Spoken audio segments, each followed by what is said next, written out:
So you've just blundered your queen and you're feeling pretty silly about things, so you hit the resign button and play a new game, right? Wrong. In this video I'm going to talk about why you should never resign a game of online chess and what you can do instead. Now, many of you will have seen the show Queen's Gambit on Netflix, and I adore that show. I think it's one of the best representations of chess in mainstream media, full stop. But I absolutely hate this scene from Queen's Gambit.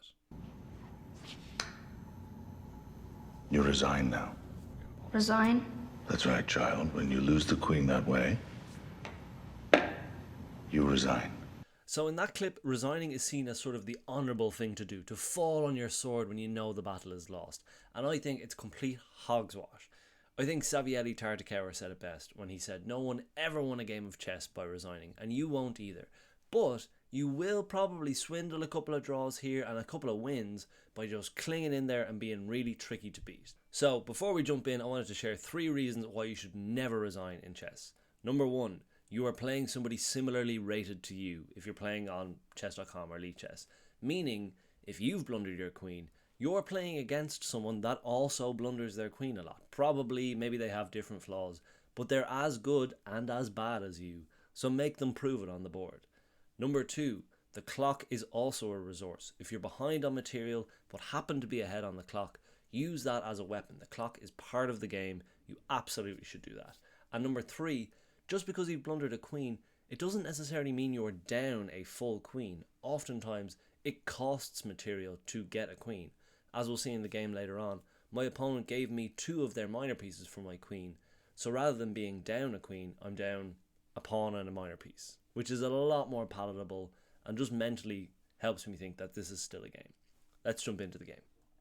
So in this game, I was playing as the black pieces. My opponent therefore had the white, and I opened things up with the Sicilian, and he used the Alpine Sicilian, which I like to use when I'm playing as white against the Sicilian, but I haven't really figured out how to crack into it when I'm playing as black. That's a lesson for another day. But in any case, chess happens for a number of different moves. Nothing really going too disastrously wrong or right for either of us, but just some nice positions happening on the board. Pretty steady Eddie at the moment. I don't think anyone's made a grave error at this stage. This is the first mistake I think I do make by taking this knight here. One of the features of the Alpine Sicilian is this isolated queen pawn. We see that there's no pawns either flank of it that can really sort of make any defense of this pawn here. But by taking this knight, we're trading off one of my developed pieces for one of theirs, which is like, I'm just wasting a move. I'm not gaining anything. And actually what I do is I let them send some age to this pawn in the center, which is much more important than this edge pawn that then becomes isolated. So we do some of their work for them. A mild mistake, nothing too crazy. It's going to get a lot worse than that. So we play on for a little bit, and again, sort of just shuffling our pieces around, getting our development finished. Again, no major errors or lack thereof. It's kind of just steady Eddie play. They make a little break in the center, and again, like, harken back to that mistake we made earlier on. They have this beautiful wedge that they can use to do that, and I'm worried about, like, you know, obviously you can't bring the rooks in to double up here. This knight is willing to jump into some dangerous places, so I would say white's doing a little better here. I think pretty even, but it's not a comfortable position for me to play. We clock on here. We try to trade off some of their good pieces for some of our bad, incorrectly, but again, nothing too mad going on here. We finally do get to double our rooks on the d-file there, and here's me just not seeing the danger here. I see that this pawn is attacked twice. I see that the knight is coming in here and the queen is coming in here, but we have it defended twice, so I'm thinking, hey, what could possibly go wrong? We get our knight out of trouble there. They take here, and I just brain farted here. This is the blunder where we blunder our queen. I'm thinking, okay, I don't really get that. It's a blitz game, and again, you'll see the time has dwindled down. We've used about half our time, and this is the first real blood being drawn in earnest. So I miss it, and I take it, and maybe you'll have seen what I missed, but I certainly didn't. Bishop comes in here to c4, pins my queen to my king. One of the classic blunders, one of the ones that, you know, in tactics you should always look for when a queen and a king are aligned like this on a diagonal. Can the bishop of that square land a check or like this, or land a pin like this? And there's nothing we can do. The queen can't get out of trouble here. So At this stage, I've blundered my queen, and overwhelming temptation to try and resign this game, because I'm like, hey, I don't fancy playing a 1800, 1700 player down a queen. But I think the first thing that you do when you've blundered your queen is actually assess the damage, because oftentimes you'll find your opponent will give up a lot of material in order to get that queen. So you won't be down a full queen. And if we just play this out a little bit, I don't bother to take the bishop here and then just let them sort of centralize their queen and we gain nothing from it. I figure this pawn is, going to be advancing pretty soon. So I want to keep it in check with this rook.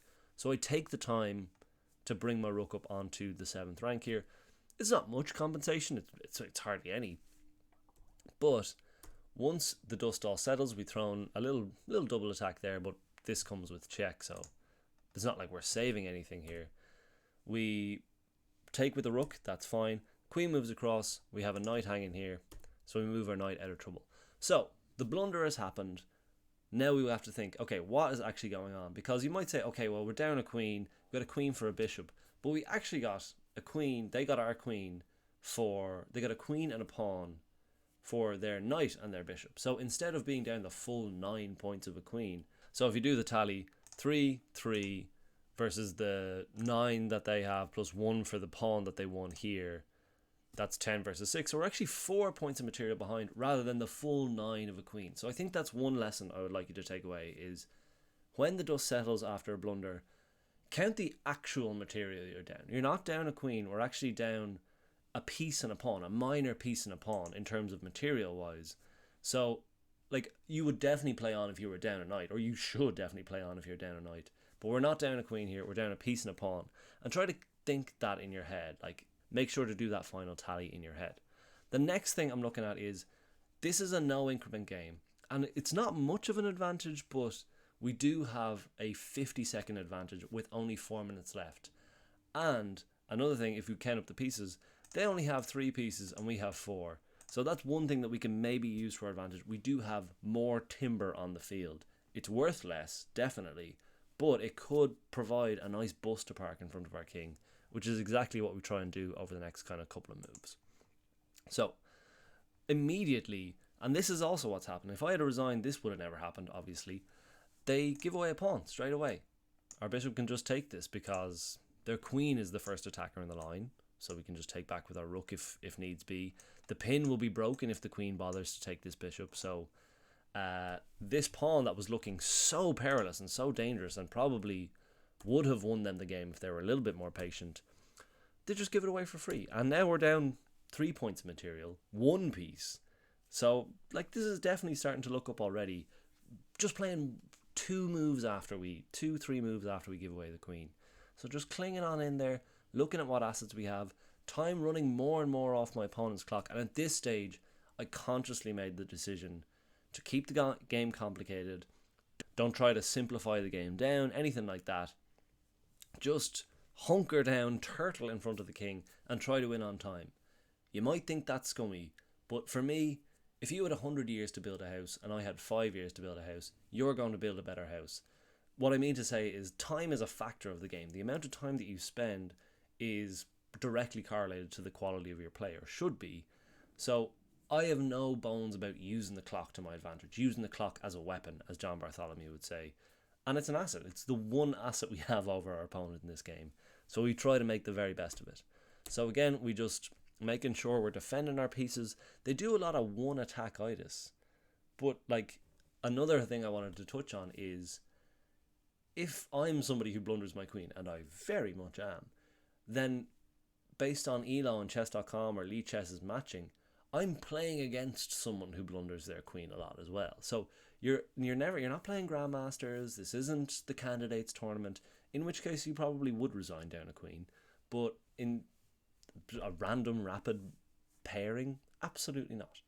So we just try to defend the checks. We try to keep ourselves nice and compact, making sure that we're not like dropping any tactics, or trying to make sure that we don't drop any tactics. It can be inevitable when they have better material. But all the time just ticking away from our opponent's clock. And knights as well. Knights very tricky in these sort of situations.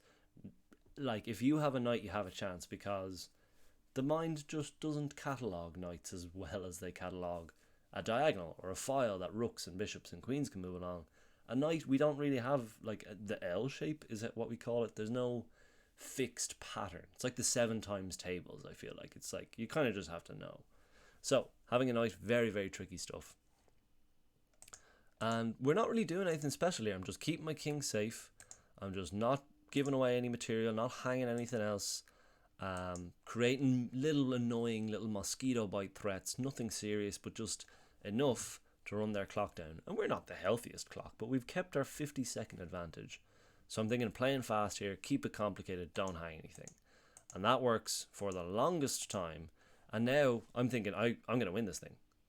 Believe it or not, I'm thinking, okay, there's no way they're going to like figure out how to trade this all down. Maybe they'll trade it all down and eventually they'll be left with one rook against like maybe a minor piece of mine. This bishop is annoying. They probably should have gone and tried to promote, make another queen, make less of a contest of it. But thinking it's a thinking man's game, as they say. And finally, they do make a mistake. They blunder a fork. Nothing crazy. They're still ahead on material. But it's one less piece that they can use to take me down with. And again, they start to trade off here. We're attacking the queen. And, like, at our level, like, nobody in 24 seconds is coming up with a way to mate you with a king in a decent little fortress with a rook and a bishop. Again, I think they really should have gone try to promote another queen and not make a game of it. But they have to make that decision in 24 seconds. And again, we're just shuffling around, moving every kind of second here. Again, we're not the healthiest time-wise ourselves. But I really am smelling blood here at this stage. Yada, yada, yada. And again, they don't do anything particularly wrong, particularly right. They didn't have a great strategy in the end. But we just shuffle our king around. Almost impossible to get checkmate here in these kinds of conditions. Time-wise, I mean. And eventually, they just run out of time. They flag. And we only had 7 seconds left. So we're pushed pretty thin. But we had an advantage. We had an edge. We kept their material advantage as pointless as possible. But just putting all of the timber, all the lard around the king. That made it very, very difficult for them to win anything without giving away stuff. Making it more and more difficult to checkmate. Which is exactly how we drew it up. So I was really, really delighted with this. A game that could have been just as easily resigned in the blink of an eye. Ended up actually fully winning. Not even drawing, winning that game. And it put me in a good mood, I'll say. Being hard to beat is something I pride myself on. And having entered into the 1800s, being hard to beat is one thing I've noticed about all of my opponents. Even if they're down a rook, a knight, a bishop, a queen, whatever it is, they cling on in. And the amount of times I've given away games like this, where I've been way up on material, lost on time, or way up on material, but gave the material back by accident. So there really isn't a great case for resigning, particularly in a timed online game. I was fortunate enough that this one didn't have increment, as in you don't get any time back when you play a move. But even still, like that, when your clock runs low, increment or not, the brain goes a lot slower when it needs to go as fast as possible. So that's why you should never resign. One of the funnest things about chess is trying to steal a swindle. I do have a whole video about trying to steal a swindle. But I think even if you find yourself in this position playing as black and your opponent is kind of taking the mick out of you and just promoting a load of queens and they don't want to checkmate you, they kind of want to rub it in, guess what? If they get carried away with themselves, that's a stalemate. King has nowhere to go. And like, this is a funny example, an extreme example, but you've probably played in a game like this. You've probably played in a game where somebody was mucking around, or you were mucking around, making too many kings, making a rook, making a knight, making all sorts of stuff. And again, under any sort of time pressure, little brain fart, and you've drawn the game. So I really would love to hear any compelling reasons to resign. I think if you're playing in a bar and you don't have the fight in you, that's fine. I don't mind. I definitely resign games where I'm like just tired and I don't fancy that kind of scrap.